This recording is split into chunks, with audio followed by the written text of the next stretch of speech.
Muy bien. Bueno, yo si no os importa me voy a poner de pie, pero yo necesito moverme y además voy a seguir el hilo de idioma, aunque sea con este acento del centro de Madrid que tengo, ¿verdad? Así que, bueno, en primer lugar agradecer a la organización que nos haya dado la oportunidad como grupo de trabajo que estamos trabajando en identificar cuáles son los retos de la movilidad que viene, pues el estar aquí, y también con el gorro de Altran como empresa que al final está también al lado de los clientes del transporte, que estamos pues trabajando con cada uno de ellos. Bueno, yo quería empezar haciéndoos una pregunta, ¿no? Y es si alguien ha hecho el cálculo de cuántos días u horas ha estado dentro de su coche desde que se lo compró. A mí se me ocurrió hacer el cálculo en medio de una caravana. El fatídico resultado fue que me salió 3 meses, dejadme decir, sin hacer nada más que conducir dentro del coche. Con lo cual, yo creo que este ya podría ser un punto de partida a través del cual podamos decir que alguna cosa tenemos que hacer al respecto. Yo creo que como grupo de trabajo, que además estamos representados tanto por el sector público como privado, luego os dejaré ver los logos para que veáis que fem molta pachoca, yo creo que fem pachoca, yo creo que estamos ante la transformación de la movilidad, ¿no? Y debemos utilizarlo como una palanca de transformación real. Es decir, no sé si sería muy atrevido por nuestra parte hablar de que estamos ante la revolución de la movilidad inteligente, pero realmente yo creo que no lo es de atrevido. Yo creo que vamos hacia un modelo de sociedad que debería potenciar el uso del transporte público, pero a su vez también conviviendo con otras modalidades de transporte, como podría ser el coche compartido que estamos hablando y que además sea autónomo, eléctrico, conectado, multimodal y compartido, ¿no? ¿Cuántas cosas son las que tenemos que hacer? ¿Para qué? Para conseguir mover a las personas de un punto para otro y, entre tanto, ponerlos en el centro de este transporte para ofrecerles a estas personas, a estos clientes, servicios de movilidad acorde a sus preferencias. Este concepto de conocer cuál es la experiencia que ha tenido el usuario y, por tanto, moverlos de una forma eficiente sería uno de los objetivos que tenemos. Por lo tanto, como grupo de trabajo, lo que sí que queremos destacar es el hecho de que al final estamos ante una situación en que la movilidad no debería estar adscrita a ningún medio de transporte en particular, sino que lo debería hacer en función del momento de la ciudad, en función del tráfico, en función de las congestiones que haya y, además, ¿por qué no?, también en función de las preferencias que tengan estos usuarios que los vamos a empezar a llamar clientes. Empezamos con un punto de partida y es que nos hemos gastado mucho dinero en movilidad y además lo vamos a seguir haciendo. Con lo cual, teniendo en cuenta que en los próximos 5 años nos esperan cambios mucho mayores que en los últimos 50, pues este grupo de trabajo, el primer reto que tenía era identificar dentro del concepto de movilidad inteligente de qué vamos a hablar. Menys mal que amb el Pere Calvet estamos alineados con cosas que has dit, pues si no yo ya estaba acollonit, dic a veure si no és el cas. Dicho esto, ¿sobre qué ámbito realmente nos hemos alineado como grupo de trabajo? En lo que es el primer punto, que es la digitalización de la movilidad.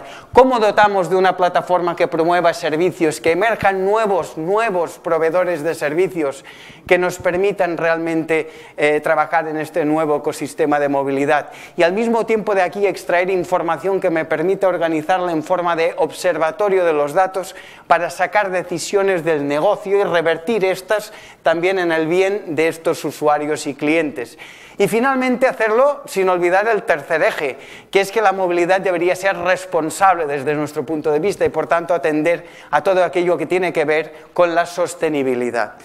Con lo cual, partimos de un primer punto que es la digitalización. Me comentaba un compañero del grupo de trabajo que su gran reto era saber qué podía hacer con la persona que estaba transportando dentro de su tren. Pues bien, aquí lo que creo que tenemos que hacer es realmente adaptarnos a la demanda que viene. Esta demanda que viene realmente es la que nos permite conocer que tenemos unos usuarios y unos clientes que lo que querrán es comprar viajes, que además lo querrán hacer a través de un móvil sin sacarlo ni siquiera del bolsillo y que además mientras se transporten querrán comprar contenidos.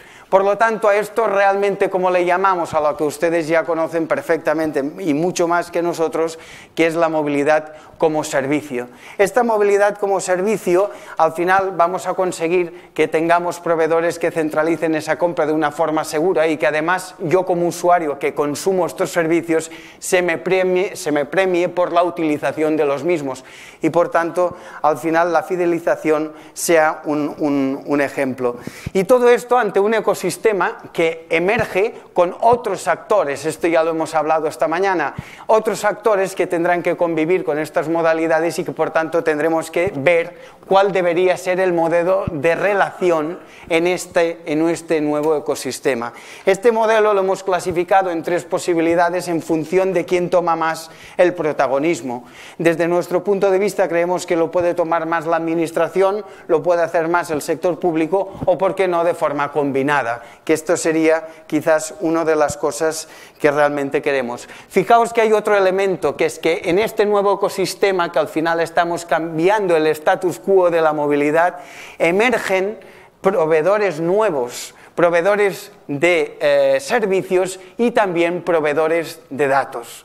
Hablando de estos proveedores de datos, vamos a ver exactamente a qué nos referimos. Fijaos una cosa, todos los que estamos aquí, los operadores de servicios, realmente tienen un ingente volumen de datos que tenemos que ser capaces de poderlos tratar.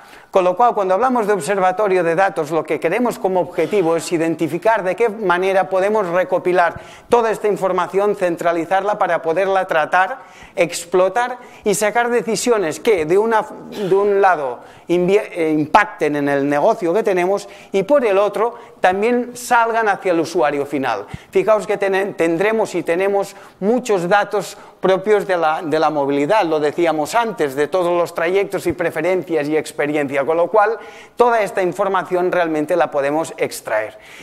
Vosotros ya sabéis que la Unión Europea está legislando al respecto de obligar a que se comparta la información del transporte público, con lo cual en España se nos va a imponer la necesidad de crear el Portal Nacional de Datos de Servicio del Transporte.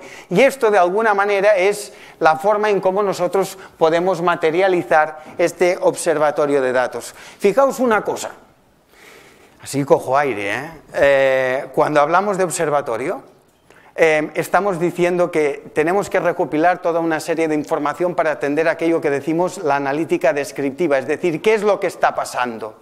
Conocer esta información nos permite después crear modelos complejos de datos que nos permitan explotarlos para saber cómo prever la demanda. Esto, al final, es lo que decíamos, cuando conocemos la experiencia, cuando conocemos la preferencia de los usuarios, podemos automáticamente ofrecerle proactivamente una serie de servicios acorde a estas necesidades y acorde a estas preferencias. Y por otro lado, tenemos que asegurar lo que es el propio marco regulatorio de los datos, de la información, y por tanto preservar el derecho de la soberanía del dato y que el usuario final pueda decidir a quién se lo cede y con qué finalidad. Pues bien, esto no tiene ningún sentido si no hablamos de que esta movilidad que nos imaginamos debería atender a estos principios de sostenibilidad. Como decía Pere, al final no estamos hablando de coches, sino aquí ya estamos hablando de salud, y esto al final es uno de los elementos que debemos tener en cuenta. Fijaos que las previsiones hablan de que en 2050 el 70% de la población vivirá en grandes ciudades, con lo cual ante la demanda creciente que nos viene tendremos que ver de qué manera podemos planificar los viajes de la mejor forma posible. A día de hoy aquí tenéis un enlace, ya hay sistemas que nos permiten embarcar información en el vehículo para conocer en tiempo real cómo son las emisiones en función del patrón de conducción que tenemos. Esta información es clave para que nosotros empecemos a cambiar uno de los aspectos que creemos que es el gran reto que hay encima de la mesa, que es el cambio de cultura, la concienciación de todos nosotros. Fijaos que cuando hablamos de sostenibilidad nosotros nos imaginamos que estamos reduciendo el tiempo de desplazamiento, que estos desplazamientos además son con un medio limpio, que lo hacemos cuantos más mejor dentro de este mismo vehículo y que además también reducimos el ruido que hacemos cuando nos desplazamos. Pero todo esto sumado, como comentábamos, con lo que es la característica clave de la conciencia. A esto veremos que le tenemos que sumar a estos 3 ejes sobre los que estamos trabajando en subgrupos de trabajo un marco regulatorio, es decir, tener en cuenta qué es lo que dice la legislación en materia de digitalización, es decir, proveer de una regulación específica que dé garantías jurídicas al propio proveedor de servicio para que le incentive a crear estos servicios. Y hablamos también, por otro lado, de todo lo que tiene que ver con la seguridad de la información basada directamente en las personas cuando hacemos este observatorio y no sea a modo estadístico, por supuesto, y finalmente en la materia de sostenibilidad, como estábamos comentando. En esta sostenibilidad queríamos destacar el hecho de que nos imaginábamos en un futuro la etiqueta en el transporte público que sea una etiqueta de segura, de accesible, de sostenible y al final de una forma totalmente limpia. Antes de terminar, esto no se acaba aquí, porque nosotros debemos seguir trabajando como grupo de trabajo en muchas otras cosas. Ponemos interrogantes para ser un poco provocadores en el sentido de saber cómo vamos a cambiar el hecho de que la persona que hoy coge el coche para ir a su punto de trabajo lo deje y coja el vehículo. ¿Cómo vamos a conseguir esto? Dicen los estudios que dura más el coche que el matrimonio, 14 y 11 años respectivamente, con lo cual no sé qué pasará. ¿Qué pasa con los vehículos que puedan ser compartidos? ¿Podremos realmente desplazarnos y al mismo tiempo aprovechar para desplazar la mercancía? Por otro lado, la autonomía de los vehículos, hablamos que en 2030 el 15% del parque de vehículos podrá ser autónomo y por tanto esto qué implicaciones tendrá y además qué alternativas al medio subterráneo o terrestre habrán. Es decir, Airbus está trabajando en helicópteros eléctricos que pueden ser una opción de movilidad dentro de la ciudad. Esto lo tendremos que ver cómo se gestiona.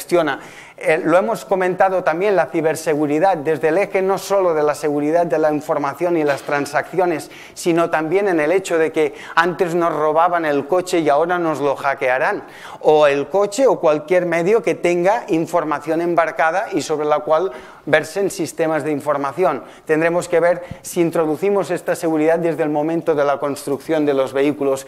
Y por otro lado, también cuál es el impacto que tendrán los operadores con este nuevo ecosistema. Hablaremos de estaciones, pero serán estaciones del futuro, estaciones donde digamos que pasen cosas, que además tengamos conectividad, que además haya un punto realmente de trabajo y que por tanto no se hable solo de una estación del siglo XXI en términos de infraestructura, sino también lo hagamos en forma de servicios.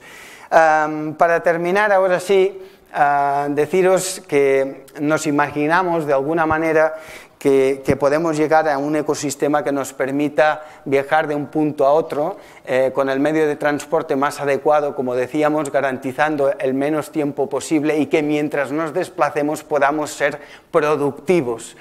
Y además también nos imaginamos un ecosistema en el que si no hacemos este desplazamiento tendremos otras alternativas como lo será el teletrabajo u otros medios que en este ecosistema las empresas también tendrán que dotar de paquetes de movilidad a sus empleados para promover el teletrabajo alternativamente y además que tendremos un ecosistema en el que se fomentarán unas economías de escala tales que me permitirán reducir estos costes que tenía de desplazamiento. Y todo esto lo haremos porque realmente creemos que lo tenemos que hacer, porque tenemos una conciencia y se nos ha cambiado este cambio cultural y no porque nos lo imponen y sea una obligación.